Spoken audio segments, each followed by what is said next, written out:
Here we go. And a one, and a two, and a three, and a four.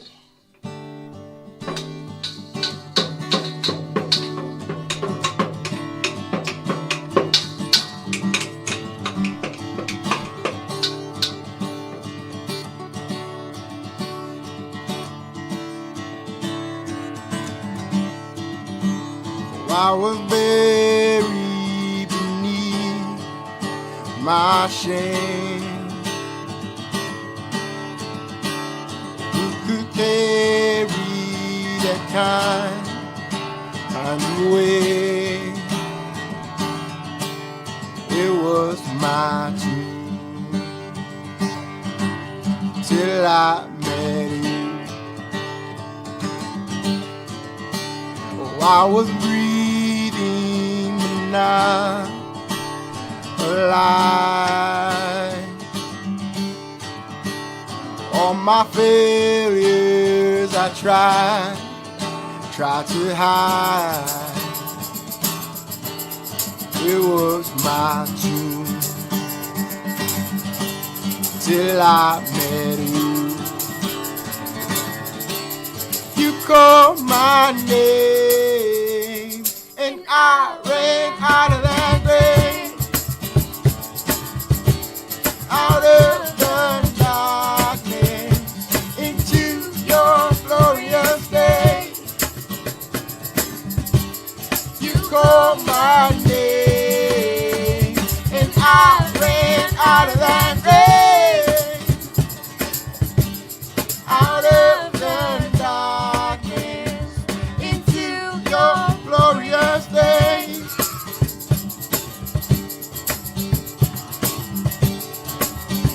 Now your mercy has saved my soul. Now your freedom is all that I know. The old made new. Jesus, when I met you, when you called my name, and I ran out of that grave, out of the darkness into your glorious day. You called my name and I ran out of that grave, out of the darkness into your glorious day.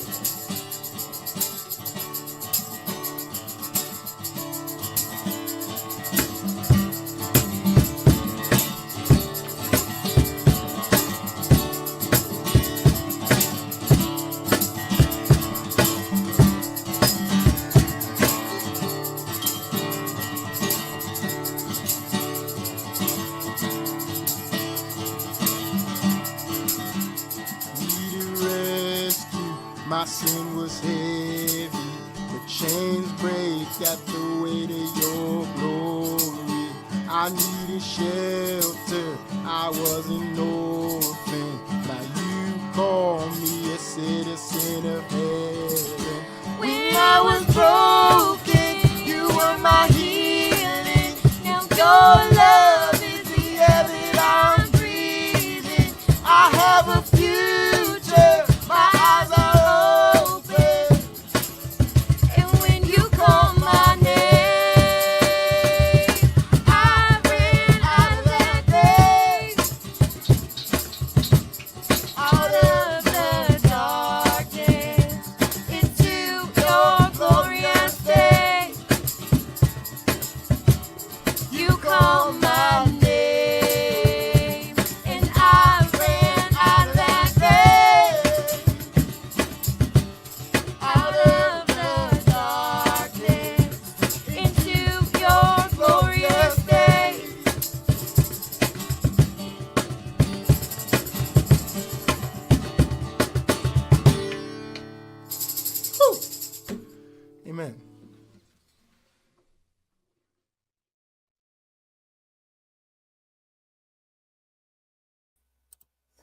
Good morning, Rooted Men. Matt Ryan, Firmly Rooted Ministries. Pleasure to be with you this Friday morning. This pretend spring we're kind of in, although I guess really this is really what spring should be, these 50-degree days. Hope that as things are blooming around us, and I'm looking out and seeing all kinds of blooms and little bits of green and some buds and trees and leaves starting, and I hope that, as always, that spring is bringing you some hope of something new, some hope of new life, rebirth, coming out of the grave, running out of that grave.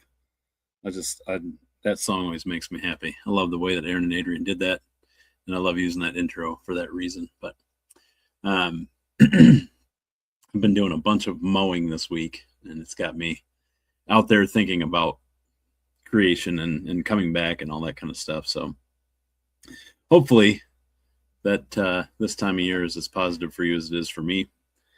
Obviously, it's the best sports calendar there is in April because you got baseball coming back, you got hockey in playoffs, you got, I guess some people care about basketball. I think the Pistons are still playing, but I don't know if they're playing much. But everything's just alive and energetic and new. And so, anyway, hope like me, you're waking up without a lot to complain about this morning. But if you are, that's okay. We're still working through 1 Corinthians, and we're in chapter 13, which, of course, I would have to guess is probably most oft quoted or used, at least chapter of the Bible. It's known as, the love chapter or the love poem, as it's used in most every Christian wedding. I'm sure not going to say all, but a whole lot of them. It's used as this profession of love, and it makes us think all these warm, fuzzy feelings when we go to weddings and think about happiness and how love feels and how love sounds. But the one thing we kind of miss in that, and I think what Paul's really getting at in this letter, and what Tom was talking about yesterday about this same chapter, we talk about all these marvels that can happen when spiritual gifts are at play. All these things are really incredible and not even describable by language of this kingdom, not even understandable, because sometimes they even seem supernatural, right? Speaking in tongues, the gift of faith, the gift of generosity, these things that are spiritual gifts that are signs of maturity, but how they all add up to nothing if they're not done in love, which is so true. But it's also easy to miss, right? I think it's the main thrust and the main point Paul wanted us to understand here, but it's so much easier to look at this section of the Bible as this poetry, this beautiful thing, right? And what is poetry but creative aspiration, right? Things we should aspire to. Well, I challenge you, and I think that's Tom was challenging us on the same thing yesterday. This is not a poem. The problem with a poem is it's beautiful and it's lovely on the day of the wedding, and the weather's beautiful and everyone's happy, and you have some drinks and you dance and you go home, and then what happens the next day? And what happens after a month? And what happens at your first anniversary? Are you still living that poem out? For some of us, we're still in the afterglow of it at that point. But the reality is, it's not a poem. It's a call to action. Right? So love is a noun, yes, and that is a thing to be described. But love is also a verb in that it is active. And I think that's really more what we're getting at, is the question of what does love do? How does love act? How does love behave? And when we look at it that way, it moves much more from this creative, aspirational, dreamy, pretty, flowery section of Scripture to, dang, that's what God's love looks like. That's this gift that he's freely given to me and is teaching me to live in. And that's this idea of the spiritual maturity, right? As we go from milk, which is, you hear that milk to meat thing, but think about what that really means. Milk means I'm wholly dependent on my mother for all my nutrition, everything. I'm fully dependent. To meat, meaning now I'm chewing, I'm cutting up, there's more substance to it, right? And the idea with meat, obviously, one day I'll go be hunting it for myself, right? I'm growing, and I'm now being fed with things that will nourish me for longer. And so that idea of we can picture what that looks like in a child as a child's body grows. And I think we have that same spiritual child within us that grows and matures. And part of that maturity is finding out the actions of love and the way to live it out. One other thing, we talk about a lot about what is love, and you hear it in songs, you hear it a cliche all the time, that God is love. Okay. Well, if God is love, is the physical manifestation of love, is the only one who perfectly loves, and by the way, the only one who has all of the spiritual gifts and does them perfectly and all right, it's all in there, it's all encompassed in this word love. So why don't we just substitute it? Right? And if we talk about, love is patient, love is kind, but we switch it to God, which is a synonym for love, and say God is patient, God is kind, God does not envy or boast. It starts to, I think, at least for me, help really cement what we're getting at. And so we pick up right after that in verse 8, saying love never fails. Do it again. God never fails. Correct. Right? But where there are prophecies, they will cease. Where there are tongues, they will be stilled. Where there is knowledge, it will pass away. For we know in part, and we prophesy in part. But when completeness comes, what is in part disappears. So there's prophecies, right? These remarkable things that can happen. But does the prophet know all? Know all the things that will occur? No. There are people who speak in tongues, and they may be able to bring a message, but did they know all the message? No. Knowledge will even pass away. All these things are temporary, temporal, right? They're within a person, right? These gifts may be completely amazing and remarkable, but they don't last forever. But love does, or God does. God never fails. For what is in part will disappear, right? When Christ comes back, when it's fulfilled, when there is love, there is no longer the partials, right? When I was a child, I talked like a child. I thought like a child. I reasoned like a child. When I became a man, I put the ways of childhood behind me. For now, we see only a reflection as in the mirror. Then we shall see face to face. Now I know in part, then I shall know fully, even as I am fully known. And now these three remain, faith, hope, and love, but the greatest of these is love. So in the first half of this chapter, talking about all of these things are great, but without love, they're nothing. And this one kind of starts that love never fails. It's a constant. It's always been there since creation. It will always be there. It will never change because God is love. And God will know me fully. And there will be a time when I know fully. But it's the only thing that was there at the beginning, and it's the only thing that will be there at the end. Even these three pillars of life, right? Faith gives us a purpose for every day. Hope gives us a reason to get out of bed. But love is still the greatest, because that's what makes it all worthwhile. God is still the greatest. So I really I enjoy kind of this way of thinking, but I feel like I'm always giving you a challenge for the day. But I guess really the valuable thing to do is to look back. Like Tom was talking about, the order of the way they would write things, right? So look back now. Look back through the first half of this chapter and replace the word love with God or with Jesus right? Because they're one and the same. And then when you talk about living like Jesus lives, about being a disciple, let those words be spoken about you. Will you be perfect at it? No. Is it even possible to be perfect at it? Probably not. But it doesn't mean we aren't living in that love. We aren't living that way. So, brothers, it's not about winning the girl over and saying the pretty poetry on the wedding day, but it's a lifelong commitment to daily going back to that and saying, am I patient?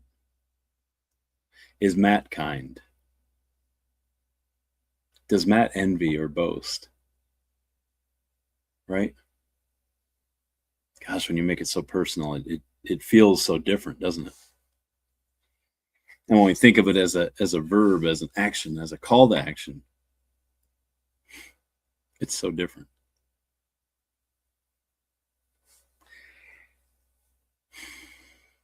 So what can we do, right?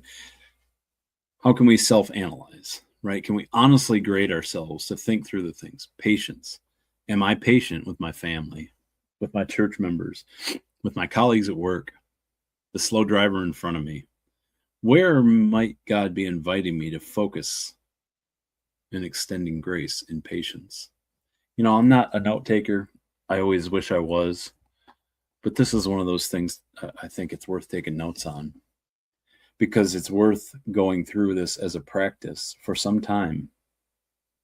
Kindness, right? Did I actively look for opportunities to be kind without expecting anything in return? It's not always, could I have been kinder in that situation, or regretting that, oh gosh, I should have been kind.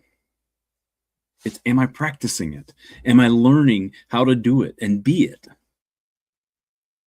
You know, envious and boastful, right? When a friend succeeds, or someone at work gets a promotion, am I rejoicing with them? Or am I comparing and feeling jealous? Every time someone talks about a success, do I drive the conversation back to myself by mentioning, oh, I've had that success before, or that was like this for me, to elevate my own achievements, to relate it back to myself, right? It says, love's not proud. God is not proud. Jesus is not proud. Matt is not proud. Am I more concerned with being right than being in relationship? Because that's what it looks like to not live under pride.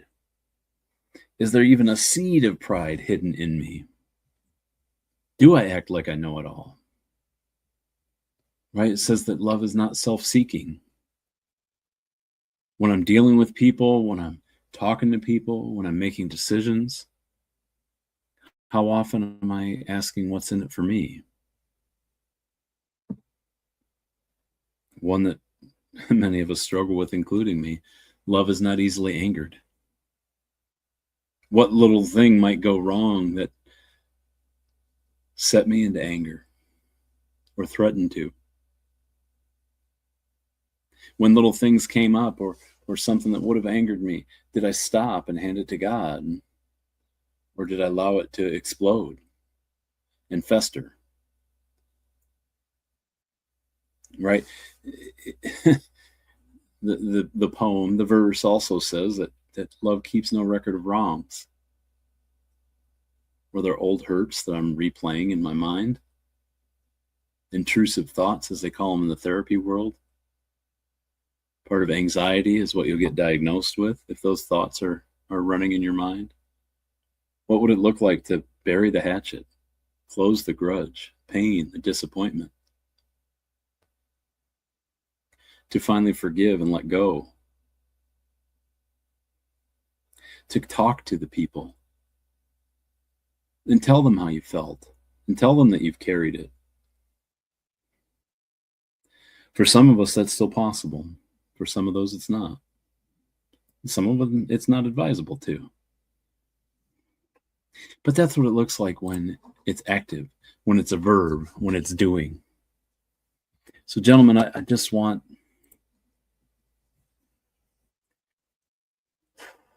I want us to take Paul's challenge seriously, because being rooted in the Word is not just reading it like poetry.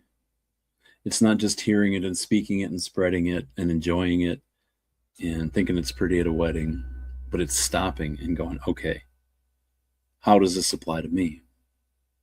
How do I move from milk to meat in each one of these subjects? How do I identify where I'm falling short and come to the foot of the cross and give them to Jesus and say, please, this is burdening me and it's keeping me from loving the way you've designed me to love. When we talk about see if there's any offensive way in me, here's the test. Compare yourself, your reactions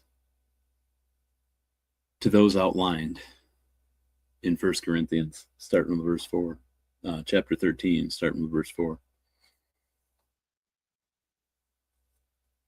So there you are, fellas. There's your challenge for today and for this weekend. I'd love to talk to you about how it goes. I'd love to talk to you and be vulnerable with you about how far off I am on every one of them and how that's pretty normal. But let's be men of action. Let's be understanding that part of being spiritually mature is living under love, under the definition, and acting like it. I love you, gentlemen. I hope this is uplifting, as always. I hope that it connects you into some things and maybe gives you some things to work on, because it's worth working through things. You're worth being well. You are worth knowing that you matter and that you're loved and that you are worthy of time and presence in this kingdom, in this world. And these kind of things are what keeping us on that path looks like. So take my challenge seriously. Take Paul's challenge. You're better than mine. All right, gentlemen, let's have a great day. Let's make it a firmly rooted day. And may someone see Jesus in us today.